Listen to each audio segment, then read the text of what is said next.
Welcome, I'm Nina Griffin, and this is the Astrology and Magic channel. Today, we'll talk about the astrology of January 2021. I can't believe we're already there, but we are. We've made it through 2020. And I just wanted to say a really big thank you to all of my patrons. You've been really amazing. So many of you either stayed on board or came on board in 2020. And it's just been a really fun ride. I've really enjoyed talking with all of you and learning from you as well. So many of you gave me really good questions as well as ideas for videos. So I'm very happy to be able to do astrology so that I can answer your questions and also pursue this interest of mine.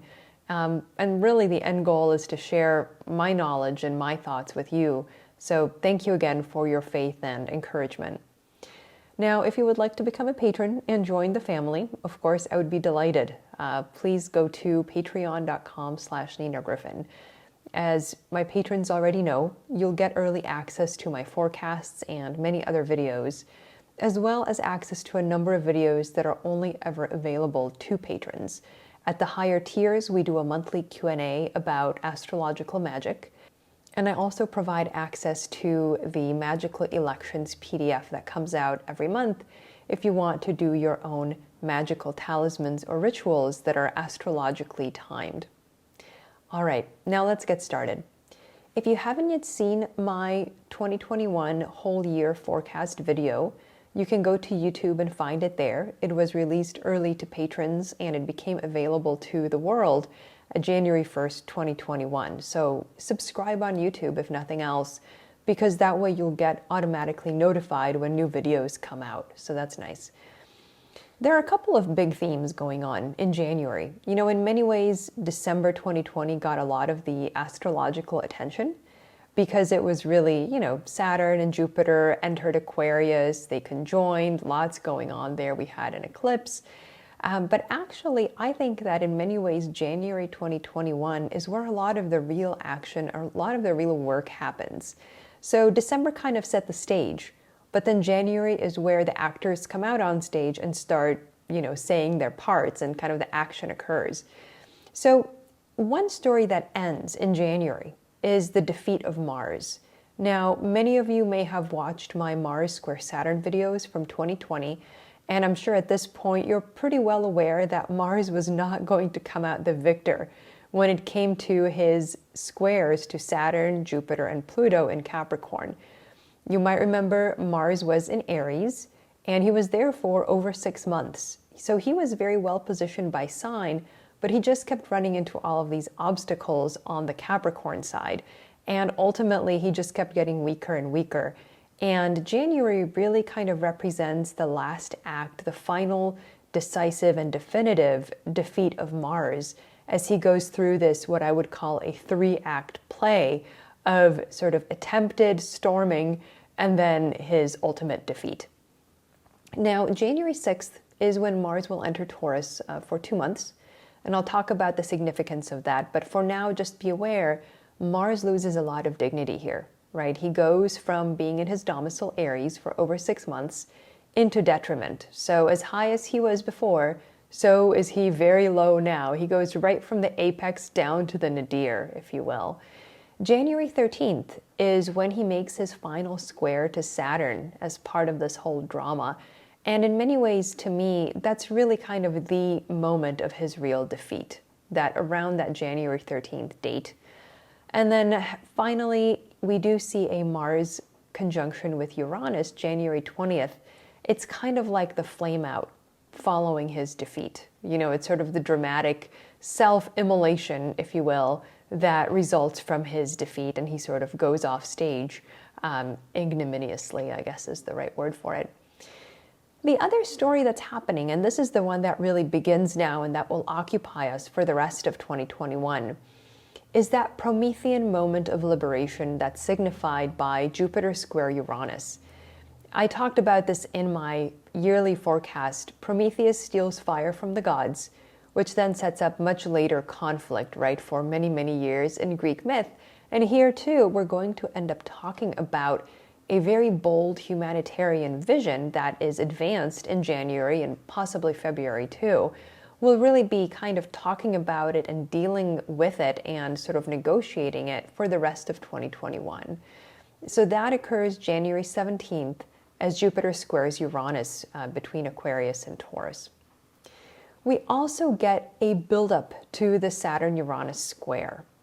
So this happened 5 times in the 1918 flu pandemic. Yes, there was a quintuple aspect, which sounds crazy. And it took, at that time in 1918 and 1920, it took over 2 years to work itself out. This time we're very lucky. In 2021, yes, we get the pandemic Saturn-Uranus aspect, but we only get it for 11 months and we only get it 3 times. So I think in many ways, we should count ourselves very fortunate. The one thing that really fascinates me is before December, I really was thinking about, isn't it strange that we're getting like the classic pandemic aspect kind of a year into the pandemic? I had really thought about, this is something the pandemic should start with, right? Why is it coming up in the second year? And I am starting to wonder, I did see, of course, all of those news reports about how there's a new, very, very highly infectious coronavirus variant that developed most likely in the UK, although it's also seen in South Africa.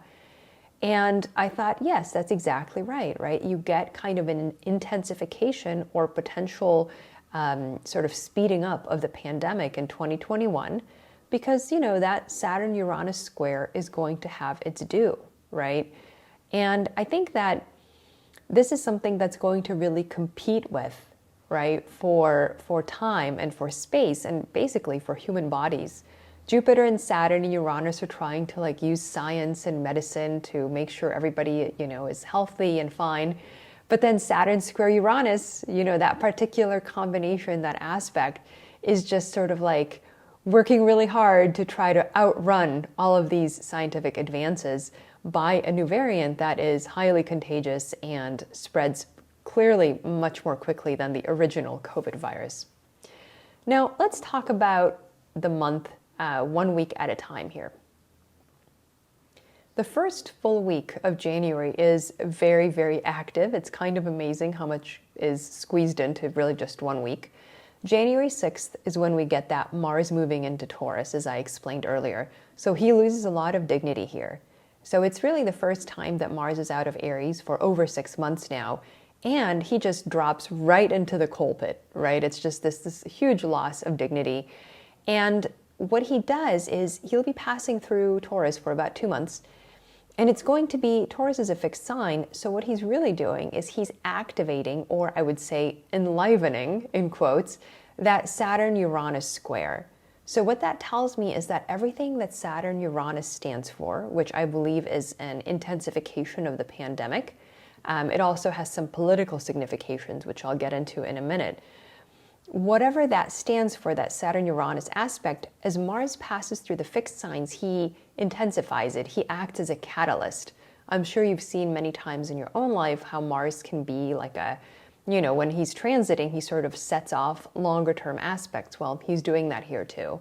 So I think that in terms of safety, as Mars passes through the fixed signs, I think it's a good time to be extra cautious, extra conservative. It's probably not a time to let up being vigilant, for sure.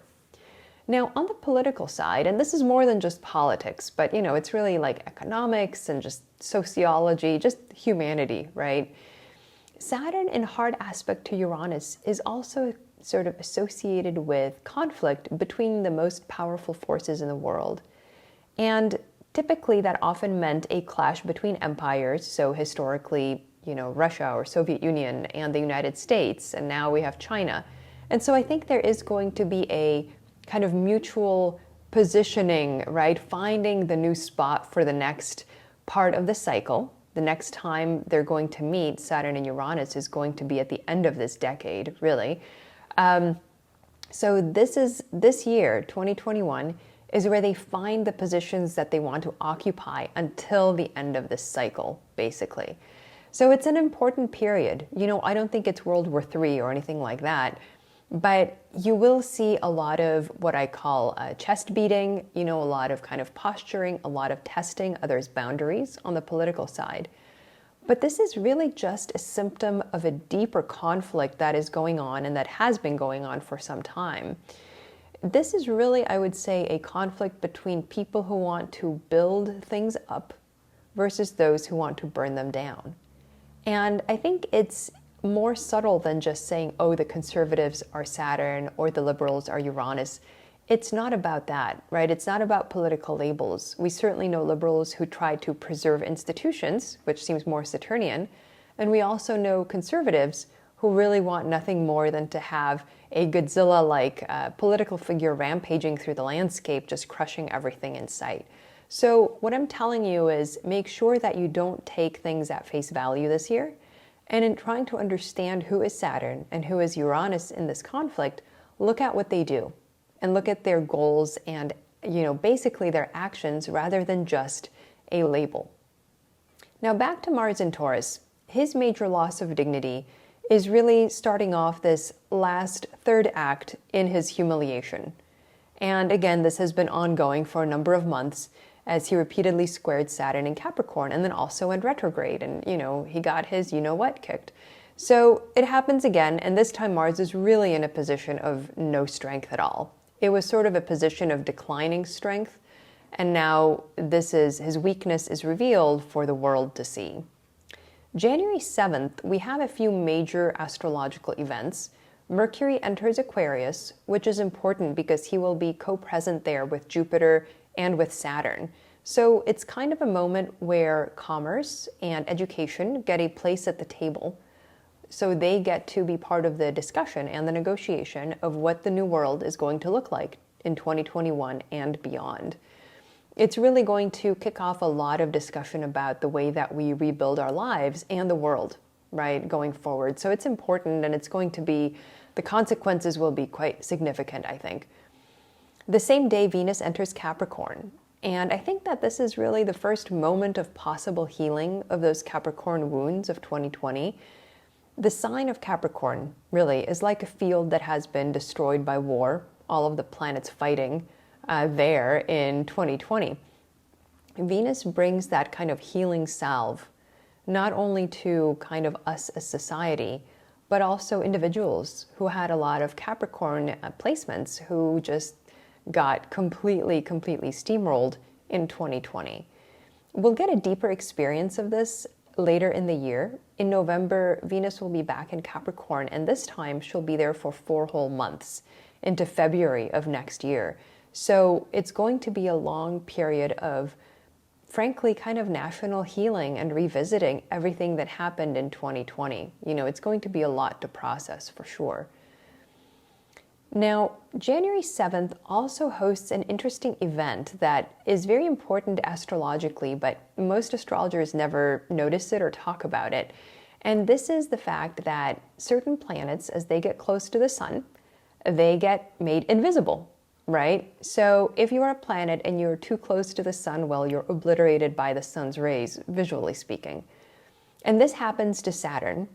So he has his so-called evening setting at 2 degrees Aquarius on January 7th, which means that he's actually entering the rays of the sun. So that's usually around a 15-degree boundary on each side of the sun.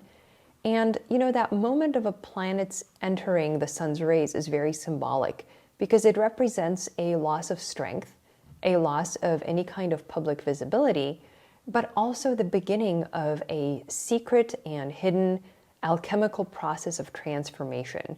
You can think of the planet as undergoing an extensive process while it's hidden of being purified and cleansed as it passes through the sun's furnace, which of course is like the hottest thing that we can imagine as humans.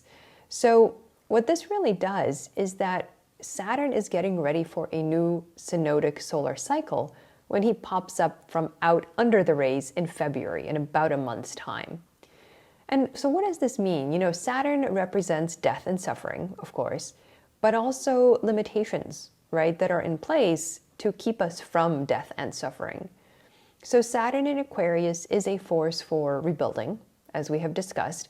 It's for fashioning that new body out of the parts that were liberated by Saturn passing through Capricorn. For about that month's time, there's going to be a sense that we're not really talking about rebuilding, or in some ways it might even be disfavored because Saturn will be obscured. But what I think is actually happening are some hidden conversations around what does rebuilding look like, right? This is the secret machinery of the workshop, and then it sort of gets popped out for public view in February as Saturn exits the sun's rays. So for the moment, it may seem as if building that brave new world is on pause, but the key word here is pause. Now, January 8th and 9th, we'll have Mercury in Aquarius squaring Mars and then conjoining Saturn. So that's going to kind of activate or prefigure the Mars-Saturn square, which happens in a few days. So it's going to be, I think, kind of a legal and media-oriented storm or whirlwind, focused primarily around the losses of Mars. So again, whoever has taken on that Mars role in 2020, any public figures, any movements, whatever, is going to get a very probably unfavorable media portrayal around this time as Mercury squares and conjoins these planets. January 9th is kind of a nice day. It's a good opportunity. Venus in Capricorn will trine Mars in Taurus. So it's, I think, another opportunity to heal some of those wounds of 2020 on a personal level. Maybe it's a way of connecting with others in a way that is enjoyable, that is healing, that has to do with the attraction that we feel for others or that they feel for us. Now, January 11th and 12th, Mercury will conjoin Jupiter and square Uranus. And this is an important aspect, even though it's just Mercury. Jupiter will square Uranus about a week later. So again, Mercury will start whispers or even outward discussion of a bold plan for the common good. So if you remember, Jupiter square Uranus is the Promethean attempt to help people, while Mercury starts getting the conversation going around the 11th and 12th of January. Also on January 12th, we get a new moon at 23 Capricorn. Its ruler is Saturn. And Saturn is very well positioned, actually. He is in his own sign, and he conjoins Jupiter as well as Mercury. Interestingly, he's also square to Mars in Taurus. So I think that the next 2 weeks are going to have some conflict. But ultimately, Saturn, which represents reality and realism and rebuilding, if you permit me, the 3 R's, Jupiter, who represents wealth and capital and also the legal system, as well as Mercury, which also has ties to the legal system, as well as media, any kind of communication. These 3 planets are far, far better positioned to overcome Mars. They are together, and they are not to be trifled with. So we are going to see a pretty dramatic array of forces against Mars in the coming 2 weeks. January 13th is the exact day when Mars squares Saturn, although you can see how that energy has been building up already. This is really the moment of Mars's great loss. It's the 3rd act of his great humiliation. January 16th, Jupiter has his evening set at 6 degrees Aquarius. So just like Saturn previously went under the rays of the sun, so does Jupiter. And, Jupiter is very interested in developing the common good, right? He wants to help people. He is a planet of justice, of charity, all those things. So he will be under the sun's rays for about a month, just like Saturn. And so similarly to Saturn going under the rays, the idea that there's going to be some kind of public discussion is probably not going to happen until February. There's a lot of planning and discussion already happening, but again, it's happening sort of in the alchemical forge, right? It's happening under the covers. It's not yet ready for prime time. Now, week 3 starts off with the really big aspect. January 17th, we get Jupiter squaring Uranus. Now, remember, this is the key aspect for liberation, right? These are the bold moves intended to help humanity, often with a lot of personal cost involved to the person or people doing the liberation. The Prometheus stealing fire moment comes now, and if you recall, the gods were distinctly not amused by Prometheus trying to steal fire and giving it to humanity. He was, in fact, severely punished, if you know your Greek mythology. So these types of acts that we get around this time are not without a lot of angst and a lot of conflict and anger and retribution, even. So really, this aspect is what sets off that later Saturn-Uranus square on the social scale. And really, it's something we'll be discussing for the rest of the year. We'll be hashing out the opposition and as well as the consequences, I would say, of this very bold action. So the power and importance of this aspect are not to be underestimated, for sure. Now, January 19th, the sun will enter Aquarius. And, whenever we get the sun changing signs, the public and the personal mood shifts a little bit, right? This time, I think we'll get a refocusing from kind of the halls of power to the people. There's much less of a focus on, let's see what is specifically happening to this very famous politician or this celebrity. And it's sort of a more diffuse idea of like what's happening to groups of people, what's happening to the common folks, right? That's what Aquarius represents. He's really about the good of all, as contrasted to his opposite sign, Leo, which represents the singular person of the ruler. Now, January 20th is Mars conjunction with Uranus at 6 Aquarius, and this is really Mars' dramatic finale. This is the exciting event that caps off Mars's losses as he tries to move on. You'll see very quickly he won't be able to move on, but I think it's going to represent a really, really dramatic or even explosive kind of finale. It's sort of like if you watch wrestling or something, right? This is somebody like storming out of the ring and like crushing everything in its way, right? So yes, you have lost, but you're sort of going on out in a blaze of glory, at least in your own eyes, it's a blaze of glory. Now, January 22nd, very quickly, 2 days after the 20th, Jupiter starts to run into some problems with Mars, or I should say Jupiter brings problems to Mars. This is at 8 Aquarius and Taurus. There's a legal challenge, right? So there's going to be a financial problem that has to do with assets and capital and real estate, because that's Jupiter and Aquarius. But also Mars will find himself facing a legal or judicial problem. It's going to be a complicated and protracted situation. So it's definitely another good reason not to take on the role of Mars, right? As I was saying in my Mars square Saturn videos, it's really important that you understand that taking on Mars's role means that you will eventually be defeated and you will run into significant and long-term problems. January 23rd is really where the moment of magic occurs. The sun conjoins Saturn at 4 Aquarius, and this is really the end of one cycle of Saturn and the beginning of another. Now, in some ways, Saturn's true rebirth occurs now. He changed signs into Aquarius in December, but that really just kind of set the scene. The sun conjunct Saturn moment is kind of like the fertilizing conjunction that allows the next solar synodic cycle, which takes 1 year, to occur. So you can think of it as conception of the new post-pandemic world starts now, both collectively and personally.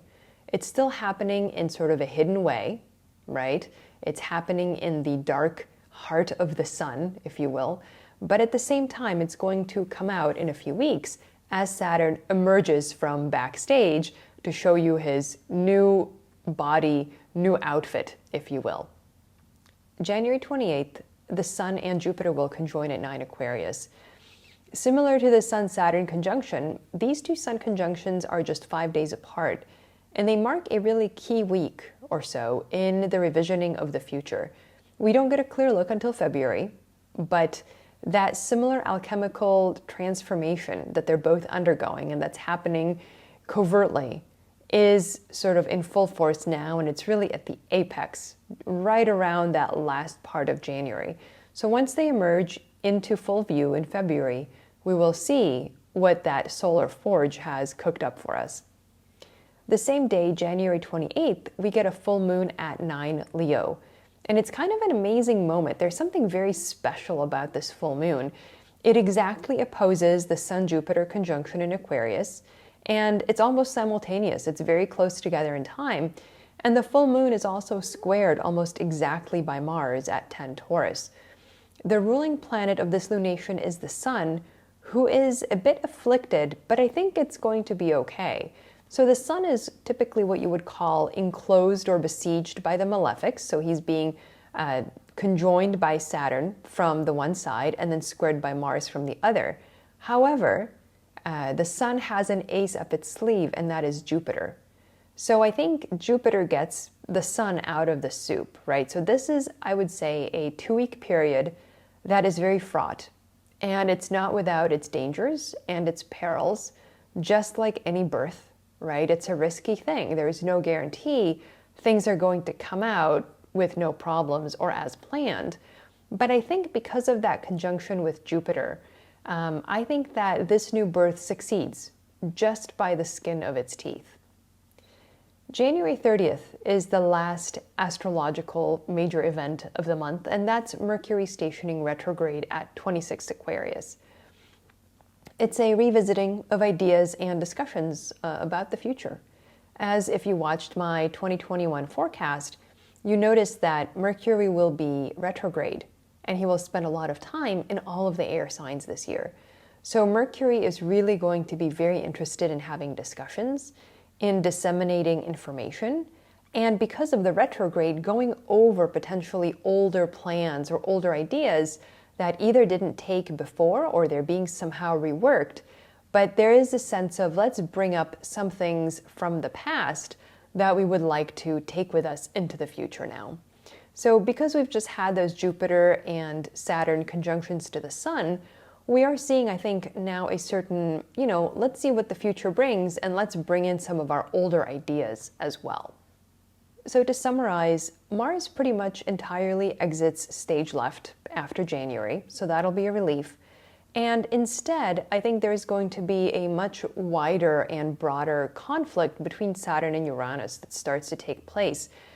It's going to be less about specific personalities doing kind of dramatic hand-to-hand combat, and now it's more like the armies or hosts draw together in much less specific, but much more consequential battle, right? This is like the big scene where like the camera pulls way back and you see the army, sort of the masses of unidentifiable individuals pushing forward and then being pushed back as well. So it's going to be a different kind of year, and there are going to be a lot of forces in play that I think are not going to be easily recognizable by us as just kind of the bit players in the drama. I think the thing to remember too is that a lot of January's astrological events define the boundaries for the rest of the year, right? This is what sets up the ring, if you will, to kind of continue on my very martial definition here. January is where we make our demands and we plant the flag, and then we spend the rest of 2021 fighting about it. That's essentially what's happening this year. Again, if you haven't yet seen the 2021 forecast, it's going to be available to the public January 1st. So I do recommend it so you can see how January fits into the larger picture. I also recommend that you subscribe to my channel on YouTube, the Nina Griffin channel, and this way you can get notified when any videos get made public. All right, thanks very much for watching. I'm Nina Griffin, and this is the Astrology and Magic channel.